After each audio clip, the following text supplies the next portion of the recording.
आता डोक्यातून खूळ काढा, पागलपणा करू नका. कोणता नेता फेता मंत्री काय झाला, आमदार काय झाला, गुलालात नाचू नका. ते आरक्षणासाठी तुटून पडा. पक्षातले ज्याला ज्याला मतदान केले त्यालाही सांगा आमचा मुद्द्याला भांडती दवर मागणीला. सगळ्या मराठ्यांना पत्रकारांच्या माध्यमातून जाहीरपणे सांगतो, तुम्हाला हात जोडतो, आता तुमच्या लेकराचा बघा. सध्या सुरू आहेत ते होतील, परंतु या दरम्यान जरांगे पाटलांची मुख्य भूमिका आणि मराठा समाजाची मुख्य भूमिका नेमकी काय असणार आहे? हे सरकार स्थापन झालं तर आता निवडणूक झाली गेली, विषय संपला. ते मराठ्यांनी पटापट डोक्यातून काढून टाकायचं. कोण पडला काय निवडून आला काय, सुतक पाडल्यासारखं वागायचं नाही. आपल्याला काय सुतक आहे, कोणी पडला काय निवडून. आता त्यांचा विषय संपला, तुम्ही त्यांना मोठं केलं. कोणी आमदार झाला, कोणी मंत्री होईल, कोणी काय व्हायचं होईल, ज्याला त्याला मिळालं. आता तुमचं काय, तुमच्या लेकराचं काय, तुमच्या जातीच्या अस्तित्वाचं काय, तुमच्या लेकराच्या भविष्याचं काय. आता आरक्षणाचं बघायचं.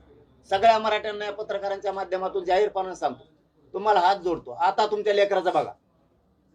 आता लढाई स्वतःच्या लेकरासाठी, कारण त्याला उद्या ऍडमिशन घ्यायचंय, त्याला नोकर भरत्या निघणार आहेत, तिथं प्रमाणपत्र पाहिजे, त्याला आरक्षणाची गरज आहे. त्याला कोणत्याही क्षेत्रात जायचंय, त्याला इंजिनियर व्हायचंय, त्याला डॉक्टर व्हायचंय, त्याला MD व्हायचंय, MBBS व्हायचंय, BHMS व्हायचंय, त्याला मोठमोठ्या क्षेत्रात जायचंय, त्याला कलेक्टर व्हायचंय, त्याला तहसीलदार व्हायचंय, त्याला आरोग्य अधिकारी व्हायचंय, त्याला पोलीस भरतीमध्ये जायचंय, त्याला PSI व्हायचंय, त्याला IPS IAS दर्जाचा अधिकारी व्हायचंय, त्याला इंजिनियर व्हायचंय, त्याला अनेक क्षेत्रात जायचंय, त्याला परदेशात शिकायला जायचंय. त्यासाठी तुमच्या लेकराला आरक्षण पाहिजे. यांना दिलं आता तुम्ही.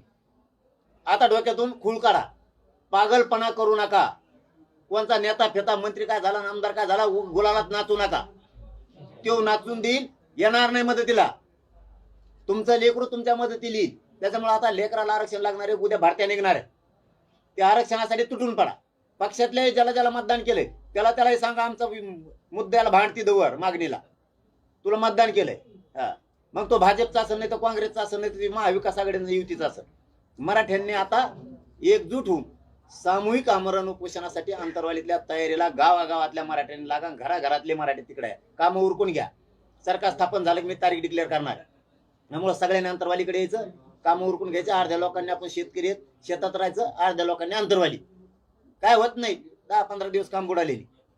सगळेच आमरण उपोषणाला बसू. उपोषण किती दिवस चालणार आहे? जवळ देत नाहीत तवर, आम्ही जवळ मरत नाहीत तवर. ठाम आहे, कमवून नाही ठाम, कोणत्या दिवशी ठाम नाही. आंदोलन अंतरवालीच राहणार. अंतरवालीतच आणि घराघरातल्या मराठ्यांनी यायचं. मरुस तर उठायचं नाही. कोणी जातात, तुम्ही उठत नाही, मी उठत नाही, चलन देऊ, बघू कसं काय आपल्याला आरक्षण देत नाही.